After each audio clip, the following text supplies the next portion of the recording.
Welcome back. We are now going to suggest a layout for the appearance of our sales letter.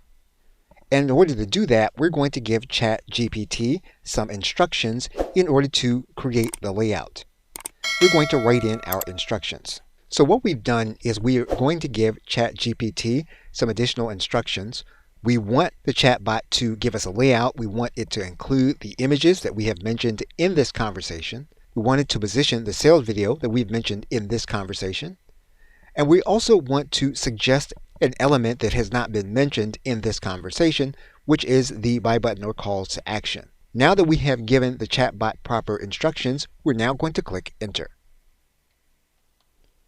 What we're now going to do is we're going to attempt to get ChatGPT to rewrite the last sales letter in the context that it has just given us for the layout. So rather than ask the chatbot to remember, we're just going to cut and paste that same sales letter. We're going to ask it to suggest the same layout, but with the sales letter it's already created. We're now going to click Enter. So basically what ChatGPT has done is it has given us a suggested layout. Now obviously we are going to have to make adjustments based on our own experience and what we think we need to do in order to sell to our customer. For example, the sales video is suggested near the end of the actual sales letter.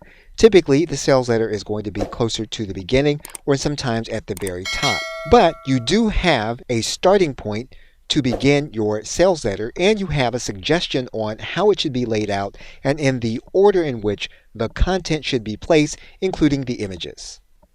Okay, so with that, thanks, and I will see you in another video.